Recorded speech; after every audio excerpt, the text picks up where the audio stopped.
일제 36년의 그 치욕적인 날들의 끝을 맺는 1945년 8월 15일 이 광복절을 기념하며 주의 손길, 하나님께서 이루신 그 손길에 감사하며 예배를 드리는 광복절 기념 감사 예배를 드리는 날입니다. 하나님은 누구신가? 저는 매번 예배를 시작하는 기도를 통해 이렇게 그 하나님을 표현하고 있습니다. 온 우주 만물의 창조주가 되시고 또 인류 역사의 주관자가 되시며 개개인의 구원자가 되셔서 우리의 예배를 받으시기에 합당하신 하나님 아버지, 여기에서 인류 역사의 주관자가 되신다고 하는 그 모습은 성경 가운데 그 모습으로 하나님이 등장하시기 때문이죠. 아브라함의 후손이요, 이삭의 후손이요, 야곱의 후손인 이스라엘 백성이 애굽 땅에서 400년을 살아가는 동안에 그 수가 많이 늘었습니다. 장정만 하더라도 60만이라고 그랬으니 그 가족을 포함하면 200만 명이 훨씬 넘을 것입니다. 그런데 애굽 왕 바로가 이들을 노예로 삼습니다. 그리고 성과 창고를 건축합니다. 노역으로 고단하게 만들어서 중다하게 번식하는, 증가하는 이스라엘 백성의 인구 증가를 멈추게 하고자 했던 것입니다. 그런데 줄지를 않아요. 산파에게 명령합니다. 낳은 아기가 아들이거든 죽이라. 너무나 끔찍한 명령이죠. 산파들이 듣습니까? 지혜로운 산파는 듣지 아니하지요. 산파의 직분이 무엇입니까? 생명을 살리는 것이지 죽이는 것이 아니지 않겠습니까? 하나님께서 저들을 지키시고 복을 주시죠. 그러니 이제 애굽 왕 바로가 어떠한 명령을 내립니까? 낳은 아이가 아들이거든 나일강에 던지라. 그렇게 엄한 명령으로 또 내립니다. 그와 같은 상황에서 고된 노역으로 시달리던 이스라엘 백성들은 애굽에 대항하여 싸움하기에는 역부족입니다. 그럴 만한 힘이 없었어요. 저들이 그 어려움 속에서 탄식하며 부르짖는 소리가 하늘에 상달됩니다. 하나님께서는 그들의 고통 소리를 들으시고 이스라엘 백성을 그 땅에서 탈출하게 하시고 약속의 땅 가나안 땅으로 가게 하십니다. 이스라엘 백성들이 떠나려고 하니 애굽 왕 바로가 가만히 있지를 않죠. 군대로 떠나가는 이스라엘 백성들의 뒤를 쫓습니다. 하나님의 손길이 함께 하시니 저들을 그 파도가 넘실대는 홍해에 가두십니다. 그리고 수장하십니다. 이와 같은 모습을 보면 이 인류의 역사의 주관자는 바로 하나님이신 것을 우리가 알 수 있습니다. 이와 같은 모습은 74년 전 8월 15일 일본의 압제에서 해방되어진 우리나라 민족 그 상황과 뭔가 비슷하지 않습니까? 하나님의 도우심의 손길로 인해서 해방과 구원을 받게 된 것입니다. 세상의 역사는 이 전쟁의 역사라 해도 과언이 아닙니다. 전쟁사를 기록하면서 이 세계의 역사관은 그 전쟁을 승리로 이끈 자들을 영웅으로 내세우죠. 그러므로 페르시아를 누르고 그리스 제국을 형성한 알렉산더 대제라든지, 로마를 공화정으로 세우고 이 팍스 로마 시대를 연 율리우스 시저라든지, 그리고 기마부대로 중앙아시아뿐만 아니라 저 유럽까지 진출한 몽골의 칭기스칸, 한때는 아마 유럽을 제패한 보니파시오 나폴레옹이나 나치스당의 아돌프 히틀러 같은 존재, 그 전쟁 속의 인물들이 세계 역사에 새로운 물꼬를 트고 새 역사의 지평을 연다, 그와 같은 역사 사고관을 가지고 있어요. 그러나 성경은 그렇게 말씀하지 않습니다. 역사를 영어로 히스토리라고 말을 하는데요, 이와 같은 이 영어의 히스토리를 his story 그렇게 표현하죠. his, 그의 스토리, 이야기, 그분의 이야기, 여기에서 바로 그는 바로 역사의 주관자가 되신 하나님이시요, 그러니 역사는 바로 하나님께서 세상을 주관하시고 이끌어 가시는 과정으로 보는 것입니다. 동방의 고요한 아침의 나라, 그 수많은 외침의 침략에 수도 헤아릴 수 없이 당하고 또 당하면서도 그러나 멸망당하지 아니했던 한국 민족, 최악의 상황이 언제였습니까? 1905년 11월 18일 새벽 2시 이루어진 을사늑약. 이어 1910년 8월 29일 한일 병합 조약이 맺어지면서 우리나라는 나라의 주권을 잃어버리게 되었죠. 일본의 속국이 되고 말았습니다. 어떻게 반만년 역사 속에 이렇게 비참하고 통탄할 일이 일어날 수가 있는 것입니까? 나라를 지키지 못한 그와 같은 책임을 통감하고 자결한 자들이 속출했어요. 최초로 자결한 자는 평민이었습니다. 도누이문 밖에 있었던 배씨라고 하는 성을 가진 평민이 며칠을 통곡하다가 자결했습니다. 현직 고관인 민영환, 조병세, 전직 고관인 홍만식, 송병선, 하급 관료인 이상철, 이건석, 이와 같은 분들도 이 통분을 이기지 못해 자결했습니다. 인력거를 끄는 사람들도 이 자결의 이 순국 대열에 동참했어요. 이렇게 자결한 사람이 1905년 12월 한 달에만 10명이 넘었다고 했습니다.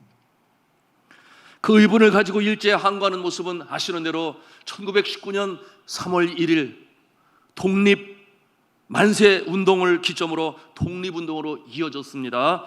여러 차례 국지적인 전투가 이어졌어요. 그러나 그처럼 가난, 무지, 질병, 어둠의 날들은 쉽게 가시지 아니했죠. 젊은이들에게는 내일이 없었습니다. 시인들은 슬픔의 노래를 불렀어요.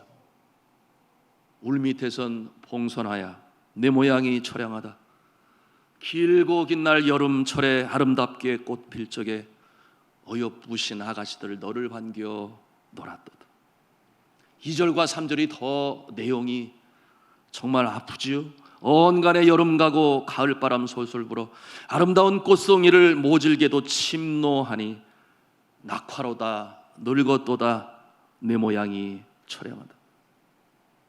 3절은 이러합니다. 북풍한설 찬바람에 내 형체가 없어져도 평화로운 꿈을 꾸는 너의 혼은 이에 있으니 화창스러운 봄바람에 환생키를 바라노라. 김형준 시인이 작사를 하고 국민음악가인 홍란파 씨가 곡을 붙여 이 노래를 국민 모두가 불렀을 때 한이 배어있는 간절한 염원이 담긴 민족 노래가 되었던 것이죠. 그러나 성도 여러분, 우리 하나님은 보고 계셨습니다. 하나님은 듣고 계셨어요. 민족 한이 담겨있는 그 노래도 들으셨고 신사참배를 거부했습니다. 못이 거꾸로 박힌 나무판을 신사참배를 거부하면서 하늘 가는 밝은 길이 내 앞에 있으니 슬픈 일을 많이 보고 늘 고생하여도 그 찬송을 부르며 그 못 박힌 길을 걸어갔던 주기철 목사님, 그 모습을 하나님께서는 바라보고 계셨던 것이었죠. 여러분, 이 일제 강점기 문화말살 정책 때문에 학교에서는 한국말을 쓰지 못하게 했습니다. 심지어는 이름도 바꾸게 했습니다. 그럼에도 불구하고 하나님께서는 바라보고 계시니 내 백성으로 하여금 나를 찬송하게 하라. 그래서 교회 안에서만은 모국어를 사용하게 했으니 하나님의 손길이 아니고 무엇이겠습니까? 그러니 교회 안에서 하나님의 말씀을 모국어로 들어요. 하나님을 모국어로 찬송을 해요. 그 가슴에 웅얼해진 마음을 찬송으로 부를 때에 하나님께서 안 드셨겠습니까?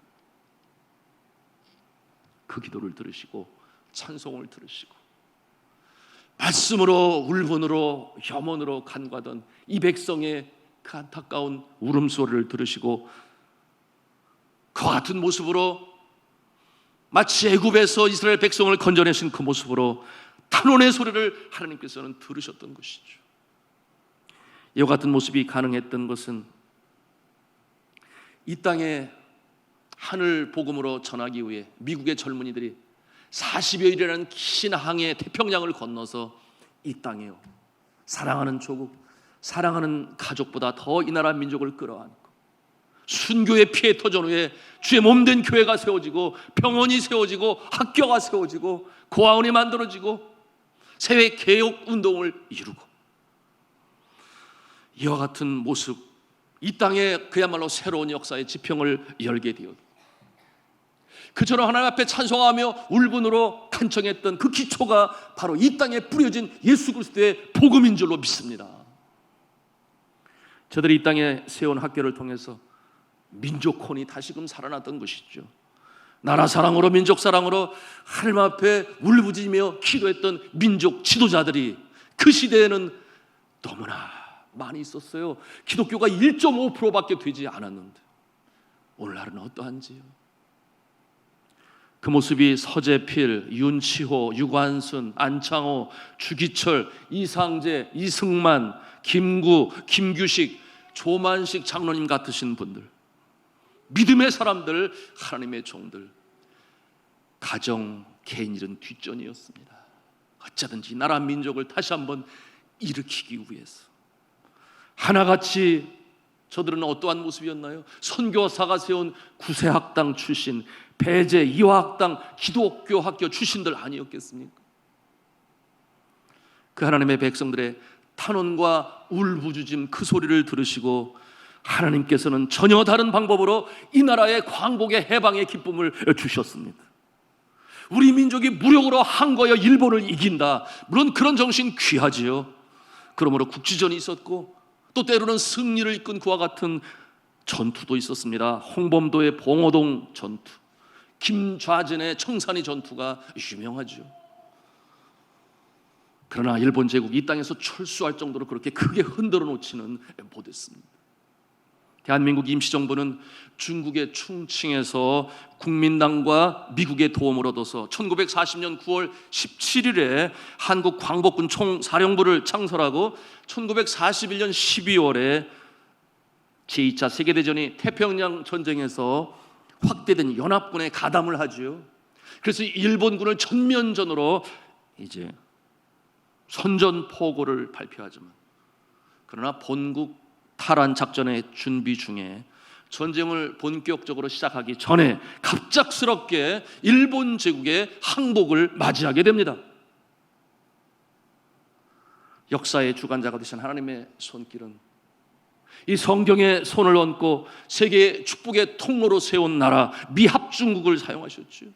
히로시마와 나가사키의 원자폭탄 투하를 통해서 일본 제국의 무조건 항복을 받게 하셨어요. 우리나라의 독립투쟁을 폄하하려고 하는 것이 결코 아니라 요지는 역사의 주관자가 되신 하나님께서 민족의 해방을 이루셨다고 하는 것입니다.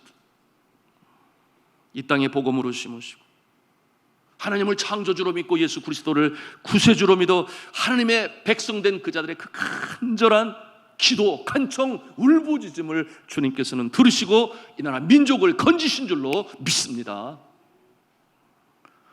제가 자주 애국가를 언급하죠. 누가 뭐래도 저는 애국가를 찬송가라고 그렇게 주장하는 사람 중에 하나인데요. 하나님을 경외하고 기도하는 민족 지도자들 중에 여러분 그 애국가의 작사가가 누구입니까? 도산 안창호 선생님, 그런가 하면 윤치호 선생님. 어떻게 그렇게 사이좋게, 도산 안창호 선생님은 장로교 신자요, 윤치호 선생님은 감리교 신자였어요.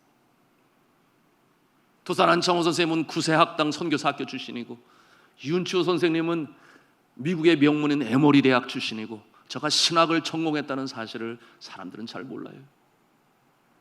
그러니 저들이 찬송을 만들어 민족의 여번을 그곳에 담아 가슴의 염원으로 부르게 되었으니 독립군도 따라서 불렀습니다.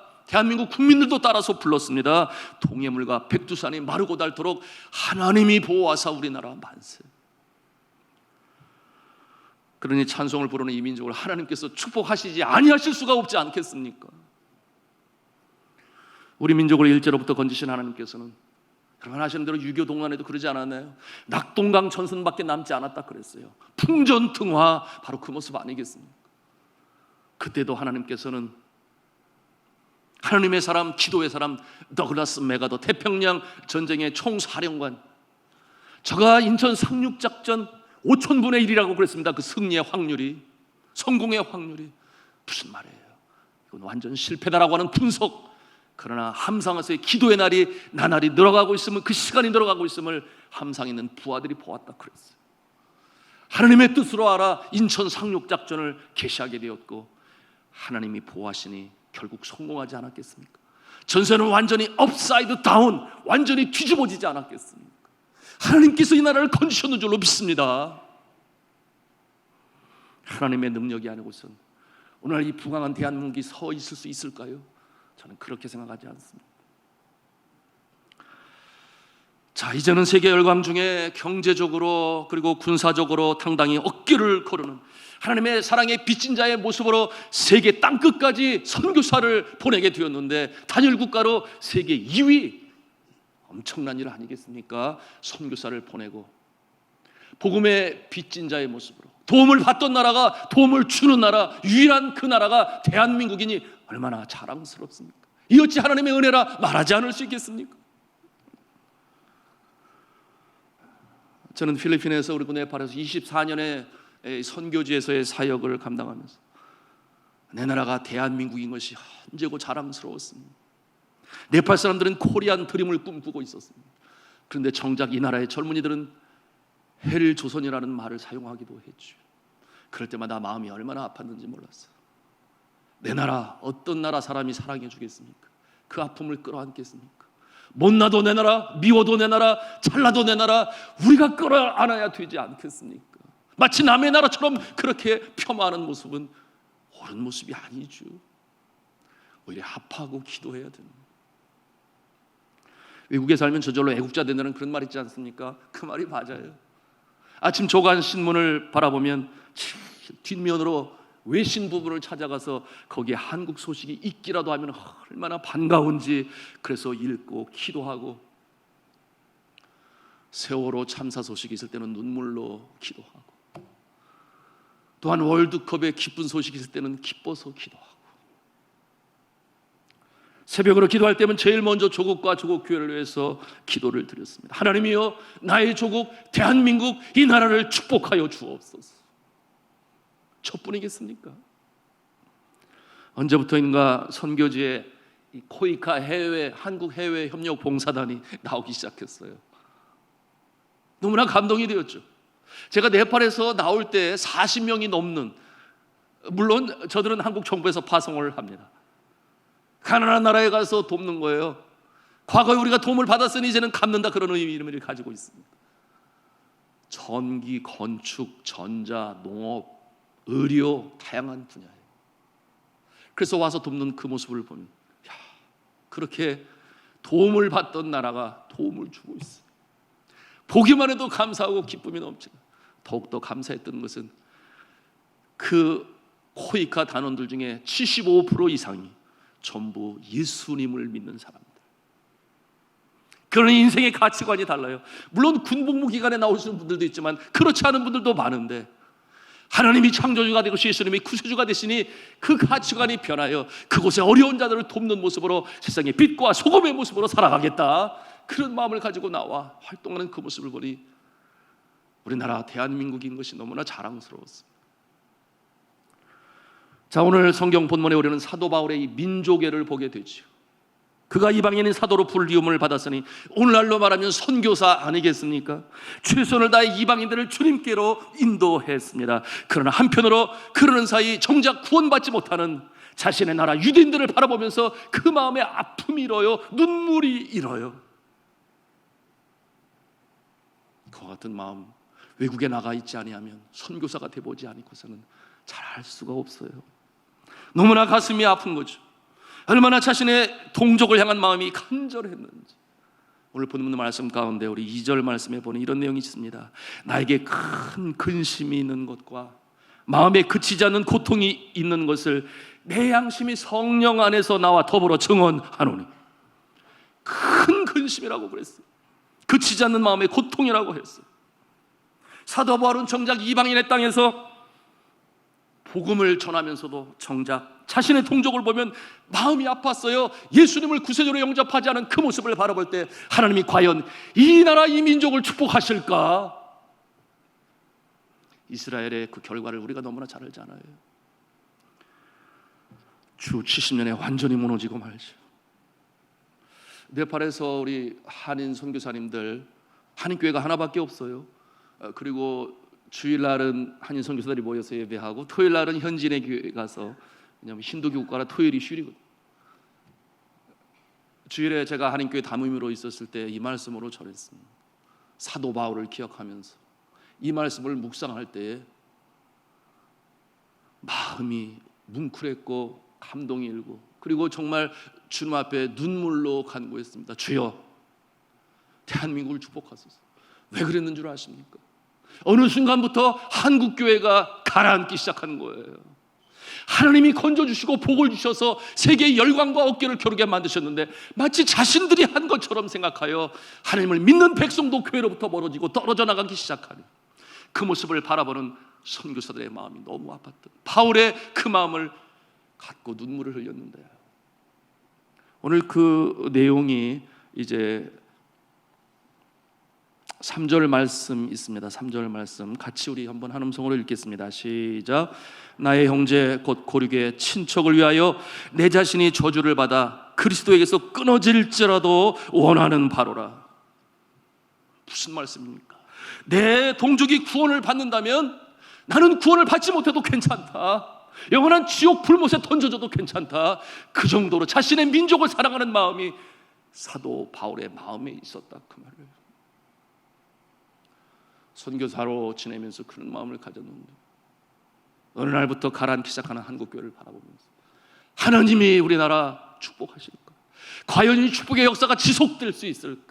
어떠한 결과가 나타났습니까? GNP는 올라가요. 그러나 하나님을 떠납니다. 그러니 어떠한 상황들이 나타납니까? 더불어 살아야 할 이 민족의 운명 공동체가 자기밖에 모르는, 얼마나 경쟁이 심하면 무한 경쟁이라는 말을 사용하겠어요. 누군가를 밟지 않으면 올라갈지 못한다는 그와 같은 생각을 왜 갖습니까? 그러니 행복 지수보다는 불만 지수가 점점 더 높아가고, 그러다 보니 불안과 우울병은 많아지고 자살률은 OECD 국가의 가장 높은 자리에 올라가게 돼요. 이것이 오늘날 이 땅의 아픈 현실 아니겠습니까?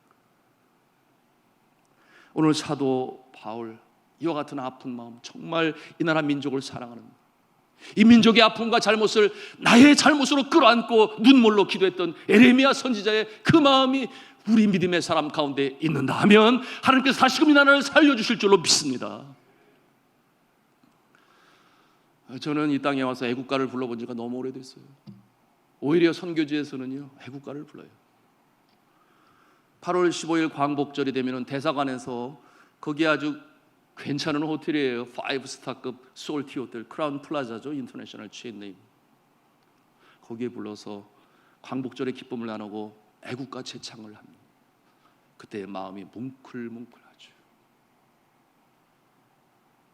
여러분들은 언제 불러보셨는지 모르겠어요. 우리 모든 교민들이 참 가슴이 뭉클해서 애국가를 부르고, 그리고 하나님께서 대한민국을 축복해 주옵소서, 그와 같은 염원을 그 먼 곳에서 조국을 향하여 기도를 합니다. 여러분이 지금은 이 땅에 아니 계시고 하나님의 품에 계신 가나안 농군학교 교장 선생님 아시죠? 김용기 장로님, 학교에서 훈련생들을 훈련시키실 때 항상 이 애국가를 강조하시면서 하셨던 말씀이, 나는 애국가를 주신 것이 이 민족에 대한 하나님의 축복이라고 믿는다.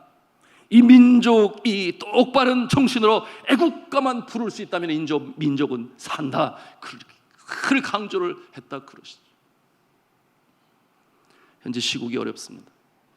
일본에서 무역 전쟁을 선포했습니다. 그런가 하면 북한은 이 남한 정부를 비웃고 보란듯이 미사일을 연일 발사하며 무력 도발을 시위를 하고 있습니다. 한국과 미국과 일본이 맺은 이 동맹관계가 삐그덕거리니 이제는 러시아와 중국의 전투기가 한반도 이 경계를 돌고 있습니다.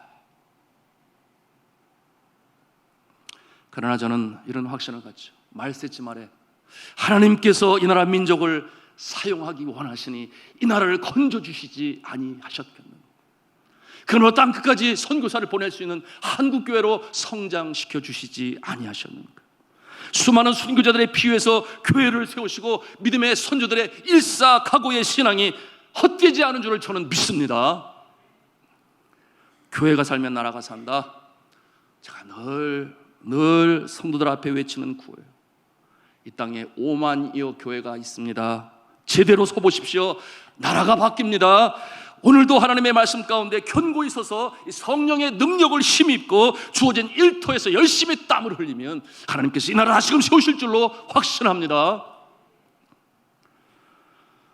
이 5만 교회 가운데 우리 산돌중앙교회가 서 있죠. 새 시대를 이뤄가기 위해서 우리 이웃들, 이 금천 지역 사회, 이웃교회들과 함께 연합하고 이 금천 지역의 영적인 책임을 진다라고 하는 각오로 나아가면 주님께서 이 우리 이웃 지역 사회도 새롭게 바꾸실 줄로 믿습니다. 이 사명이 우리에게 주어진 것이죠. 우리나라가 어떤 나라입니까? 여러분, 미국만이 성경 위에 손을 얹고 그 나라를 건설했나요? 백악관에서 기도하는 대통령이 있는 미국, 한편으로 너무 부럽지요. 오늘날 그런데 미국이 많이 퇴색되었습니다. 하나님께서 왜 미국을 세우셨겠습니까? 세계 인류의 축복의 통로로 삼으시기 위해서 저는 미국을 세우셨다고 그렇게 믿고 있습니다. 그래서 청교도의 후예들 아니겠습니까? 성경 위에 손을 얹고 헌법을 제정하고, 하나님이 심지어 그 땅의 주인들 있지 않았겠습니까? 아메리카는 인디언들 아니겠어요? 그들이 그 땅의 원래 주인은 아니었겠습니까? 그럼에도 불구하고 저들을 밀어내시면서까지 청교도들의 후예들로 그 나라를 세우신 분명한 목적은 하나님을 창조주로, 예수님을 구세주로 믿는 저들을 통해 세계에 얼마나 많은 축복의 통로의 역할을 감당했어요. 전쟁이 나면 그 땅의 젊은이들이 군인으로 나가서 이 땅에 와 생명을 바친 젊은이들이 한두 사람이냐? 그런가 하면은 그 땅의 젊은 선교사들을 세계 열방으로 보내셔서 복음으로 증거케 하시고, 이 내일이 보이지 않던 이 한국 땅에도 저들의 순교의 피 위에 이 나라에 주의 몸된 교회가 세워져서 저들의 기도를 통해 이 나라를 살려주신 것 아니겠습니까? 그런데 오늘날 트럼프 정부가 들어서면서 그 정신을 잃어버리고 있어요. 자국민 이익 중심으로 가고 있어요. 그게 미국의 정신입니까? 그래서 하나님이 미국을 축복하셨습니까? 보면서 너무 우려가 되는 거예요. 하나님이 계속해서 미국을 축복하실까? 만약에 축복하시기로 하신다면 다시금 그 정신을 회복시키셔서 축복하실 줄로 저는 그렇게 여기고 있습니다. 사랑하는 성도 여러분, 우리 대한민국은 어떻습니까? 이 미국의 모습을 타산지석으로 삼아야 되는데요, 대한민국이 어떻게 건국되었습니까? 먼저 말씀드렸습니다. 하나님께서 은총을 베풀어 주셔서 일본 제국으로부터 건져주시고, 그리고 그때 건지시는 이 하나님의 손길을 체험한 민족 지도자들이 나라의 근간을 세우기 위한 이 재헌의회를 시작할 때 모두가 다 하나님 앞에 나와서 기도를 했어요. 그와 같은 나라입니다. 우리 믿음의 선조들은 믿음의 기계를 가지고 이 나라 정부를 세웠던 것이죠. 재헌의회가 시작되었던 1948년 5월 31일입니다. 이 재헌의회가 회의를 시작을 알리면서 제일 먼저 한 일은 기도였습니다. 198명의 의원들이 모여서 회의를 시작할 때 이윤형 의원이 단에 나와서 기도로 회의를 열었습니다. 정치인으로서 기독교 신앙의 기기를 지키며 나라의 헌법을 세우고자 했던 것이었죠. 이날의 기도문이 기록 보존되어 있습니다. 그 중에 시작 부분이 이러합니다. 제가 읽겠습니다. 이 우주의 만물을 창조하시고 인간의 역사를 섭리하시는 하나님이시오, 이 민족을 돌아보시고 이 땅을 축복하셔서 감사에 넘치는 오늘 있게 하심을 주님께 저희들은 성심으로 감사하나이다. 오랜 시일 동안 이 민족의 고통과 호소를 들으시고 정의의 칼을 빼서 일제의 폭력을 굽히시사 세계 만방의 양심을 움직이시고 우리 민족의 염원을 들으심으로 이 기쁜 역사의 환희의 날을 이 시간에 우리에게 오게 하심은 하나님의 섭리가 세계 만방에 정시하시는 것으로 저희는 믿나이다. 사랑하는 성도 여러분, 하나님께서 이 나라를 살려주시는 줄로 믿습니다. 오늘 74주년 광복절 기념 감사 예배를 주님 앞에 드리면서 우리가 이 믿음의 선배들의 모범을 따라서 다시금 주님 앞에 설 때 주님께서 이 나라를 살려주실 줄로 믿습니다. 이와 같은 다짐 결단이 우리에게 있어야 하는데, 오늘날 이 은혜를 저버리고 정치, 경제, 사회, 문화, 예술, 교육, 스포츠, 국방 모든 분야에 정말은 신실한 주의 종들이 그곳에서 하나님의 다스림과 통치하심이 이루어지기 위하여 애를 쓰고 있는 것입니다. 사랑하는 성도 여러분, 주께서는 우리를 교회의 빛과 소금이라고 말씀하시지 아니하시고 세상의 빛과 소금이라고 말씀하십니다. 하나님의 뜻이 하늘에서 이루어진 것과 같이 이 땅에서도 이루어짐에 나 한 사람, 여러분 한 사람으로 인하여 여러분의 가정이 변하고 여러분의 일터가 변하고 주께서 만드신 모든 영역에 하나님의 주권이 나타날 수 있도록 다짐하시고 결단하시고 기도하시고 믿음의 선배의 그 반열을 이어나가시는 저 여러분 다 되실 수 있기를 저는 주님의 이름으로 축원합니다.